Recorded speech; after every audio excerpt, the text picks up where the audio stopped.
Ідэалогія беларускай дзяржавы ці нацыянальная ідэалогія – гэта тое, пра што ў афіцыйнай Беларусі шмат гаворыцца і чаго да гэтага часу няма. Што не перашкаджае мець у кожнай установе вучэльні, не кажучы ўжо пра органы ўлады, абавязковую пасаду ідэолага. Афіцыёзныя пошукі ў гэтым кірунку не пайшлі далей ідэалізацыі германа-савецкай вайны 1941-1945 гадоў і спробе прадстаўлення яе ў якасці ідэалагічнага падмурка беларускага аўтарытарнага рэжыму Александра Лукашэнкі. Грамадзянаў незалежнай Беларусі вучаць шанаваць гераічны подзвіг Савецкага Саюза, краіны, якая ўжо больш за чвэрць стагоддзя як канула ў лету. Нацыянальная ідэалогія ці нацыянальная ідэя – это сістэмнае абагульненне нацыянальнай самасвядомасці. Нацыянальная ідэя вызначае сэнс існавання народа, скіраваная на падтрымку ягонага захавання і развіцця. Нацыянальная ідэя можа выяўляцца ў розных формах, напрыклад, у творах мастацтва ці разнастайных філасофскіх тэкстах. Нацыянальная ідэя пачынаецца і грунтуецца на гістарычнай памяці народа, найперш на традыцыі ўласнай дзяржаўнасці. Зразумела, кожная нацыя жадае мець як найдаўнейшую такую традыцыю. А калі яе няма, то яна часта прыдумляецца і часам даволі паспяхова, вось як у нашых суседзяў літувісаў. У Беларусі з традыцыяй нацыянальнай дзяржаўнасці, здавалася б, справа выглядае не найгорш. Прынамсі, 1000 гадоў не горш, чым у суседзяў, пачынаючы ад полацкага княства X стагоддзя. У 2017 годзе это прызнаў нават такі савецкі чалавек, як Александр Лукашенко. У той самы час, аднак, нацыянальная ідэалогія ў Беларусі, у сучаснай Беларусі не толькі не запатрабавана дзяржаўнай улады, не толькі не падтрымліваецца, але і выкараняецца ўсюды, дзе толькі магчыма. Чаму так сталася?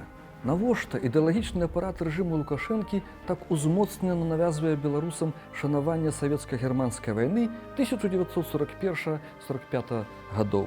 Ці можа памяць пра гэту вайну стаць асновай беларускай нацыянальнай ідэі? Наколькі гэта абгрунтавана наукова?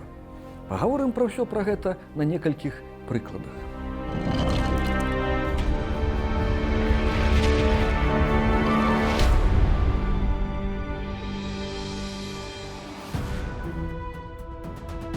У Рэспубліцы Беларусь праз чвэрць стагоддзя пасля здабыцця незалежнасці існуюць дзве ідэалогіі.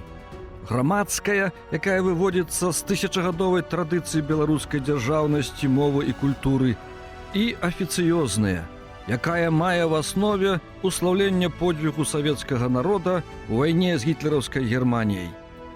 Гэтыя дзве канкуруючыя ідэалогіі абапіраюцца на розныя сілы і рэсурсы. Грамадская грунтуецца на працах незалежных гісторыкаў і дамінуе ў незалежных мас-медыа і інтэрнэт-прасторы. Афіцыёзная падтрымліваецца ўсім дзяржаўным апаратам, ідэалагічнымі аддзеламі ва ўсіх органах выканаўчай улады. Калі першая несумненна з'яўляецца нацыянальнай, прадстаўляе непаўторны гістарычны шлях і вопыт беларускага народа, дык другая, паводле крытэрыю нацыянальнасці, дакладна падыходзіць пад акрэсленне эрзац ідэалогій, бо прадстаўляе ідэалогію не беларускага, а не існуючага савецкага народа і краіны, якой няма. Гэтыя ідэалогіі маюць асобныя і спрэчныя між сабой святы. Афіцыйная – дзень кастрычніцкай рэвалюцыі, грамадская – дзень дэкларацыі Беларускай Народнай Рэспублікі. Афіцыйная святкуе як дзень незалежнасці уваход Чырвонай арміі ў Менск 3 ліпеня, грамадская 27 ліпеня прыняцце дэкларацыі незалежнасці Рэспублікі Беларусь. Афіцыйная шануе даўняе савецкае свята 23 лютага як дзень абаронцы савецкай айчыны, грамадская 8 верасня дзень беларускай вайсковай славы. Пры яўнай перавазе грамадскай нацыянальнай ідэалогіі ў масавай свядомасці беларускага народу навонкі відочныя, пакрыўшыя ўсю краіну знакі шанавання афіцыёзнай эрзац нацыянальнай ідэалогіі.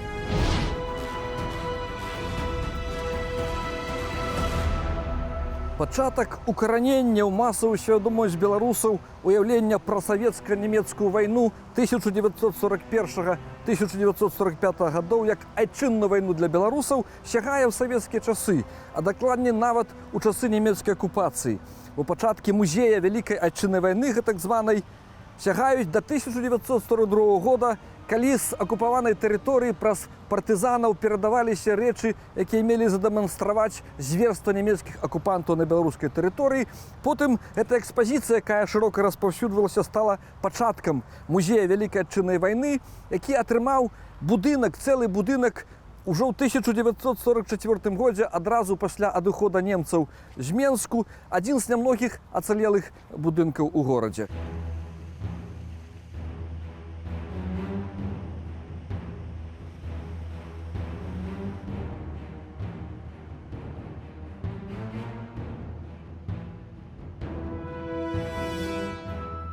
Гэтая традыцыя атрымала працяг у часы рэжыма Лукашэнкі. Па ініцыятыве самога Лукашэнкі у 2014 годзе быў урачыста адчынены новы будынак музея вялікай айчыннай вайны ў Менску, убуханыя агромністыя сродкі, дасканала прадуманы сімвал, выключна героіка беларусаў у змаганні з немцамі.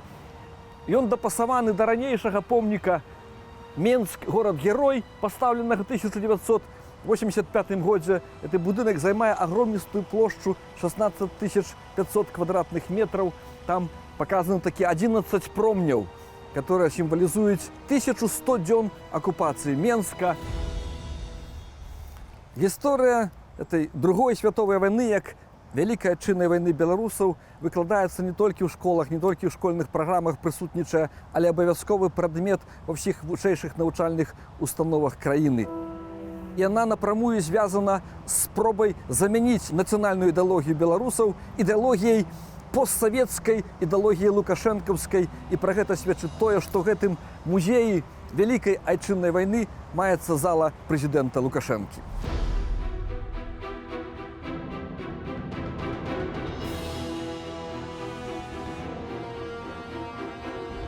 У 20 кіламетрах на паўночны захад ад Менска каля вёскі Лашаны створаны велізарны аб'ект, які называецца лінія Сталіна. В гэтым аб'екце все ад пачатку да канца фальшыва, ад самай назвы, таму што тут размяшчаўся участак так званага Менскага ўмацаванага раёна. Мінскі укрэпраён, так ён называўся.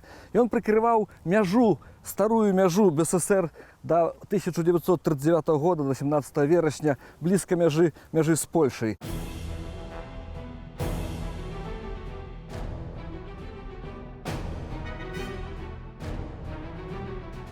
Гэты ўмацаваны раён ніколі не выкарыстоўваўся, не адыгрываў ніякай ролі ў вайне. Не параўнаць, напрыклад, з лініяй Маннергейма, дзе маленькая Фінляндыя некалькі месяцаў стрымлівала агромністую чырвоную армію. Тут не было баёў, тут не было абароны. Гэты аб'ект не называўся лінія Сталіна, але тут створаны музей, адноўлены нібыта па чарцяжах гэтай умацаванні. Тут сабрана тэхніка і ваенная, і пасляваенная, і сучасная. Тут праводзяцца некія гульні, некія інсцэніроўкі вайны. Заўсёды чырвоная армія перамагае.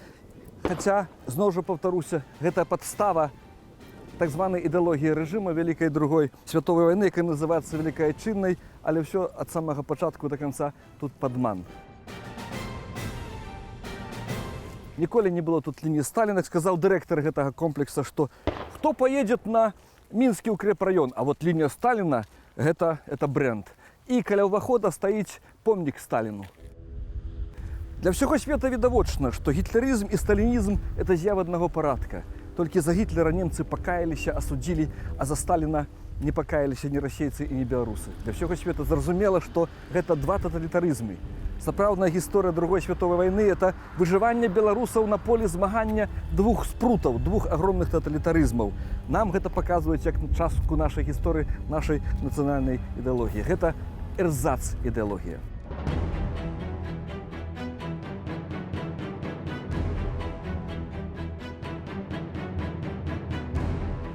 Узорам і прыкладам фальшывасці, нізкапробнасці таго прадукту, які нам уцюхваюць як нацыянальную ідэалогію, можа служыць псеўдапартызанскі лагер каля гародні. Это ўвогуле унікальная з'ява, унікальная збудова. Я выпадкова яго выявіў, бо тут жыву недалёка, некалькіх кіламетраў, калі з дзецьмі мы падарожнічалі на роварах, і прыехалі на нейкі дзіўны аб'ект. Стаяць нейкія танкі, машыны, выкапаныя зямлянкі. Я здагадаўся, што гэта незвычайна, это нейкі тыпа музея, але не сапраўдны музей. І пытаюся, вы дзяржаўная установа ад музея гарадзенскага абласнога? Не, мы ад мясакамбіната. Выявілася, што мясакамбінат, кіраўніцтва мясакамбіната вырашыла рэалізаваць ідэю экспазіцыі партызанскага лагера, і гэта ідэя атрымала адабрэнне і падтрымку тагачаснага кіраўніка Гарадзенскай обласці Сямёна Шапіры. Гэта той, который звальняў з універсітэта ў Гародні гісторыкаў, і той, который быў галоўным хакеістам, і пры якім наша зборная вылецела з галоўнага эшелона зборных свету. Што тут зроблена? 10 кіламетрах ад Гародні выкапаныя землянкі, там камандзіра, штабная, сталоўка, медсанбат. Там можна за плату атрымаць некую ежу пакаштаваць. І як напісана в рэкламе на сайце, гэта сапраўдны партызанскі лагер, тут сапраўдныя землянкі, і тут нашыя продкі 50 гадоў змагаліся і спадзяваліся на перамогу. І гэта ўсё у 10 кіламетрах ад горада. Там, дзе стаяў моцны нямецкі гарнізон, зроблена абсалютна на пустым месцы. Выстаўлена тут тэхніка, вот чалавек, который прыязджае ў гэты партызанскі лагер, бачыць тэхніку 70-х гадоў. Самалёты, самая старая машына, которую тут бачыў, гэта 50-е гады ЗІС, грузавік ЗІС. Кацюшы, цяжкую артылерыю, нават баявая машына пехоты 70-х гадоў тут стаіць. Моцныя былі нашыя беларускія партызаны. І тут плакаты сустракаюць гледача. Это хіба была інфармацыя для нямецкіх карнікаў, што вот, хлопцы, мы тут змагаемся супраць вас, фашысцкіх акупантаў. Адзіны праўдзівы аўтэнтычны аб'ект каля гэтага лагера – гэта назіральны пункт за аэрастатамі і за самалётамі нямецкімі ў Першую световую вайну, які арганізавалі расійскія войскі на лініі абароны Гродзенскай крэпасці. І гэты аб'ект функцыянуе, гэты аб'ект разрастаецца. Вот, калі я тут быў апошні раз, не было гэтай псеўдаагарожы з калючым дротам, не было часткі гэтай тэхнікі. І вось мне найбольш уражвае ў такіх вот аб'ектах, асабліва ў гэтым псеўдапартызанскім лагеры, як ўсё-такі гэтая ўлада нас не шануе, як яна намі пагаржае, як прымітыўна хоча нам эту ідэалогію уціснуць.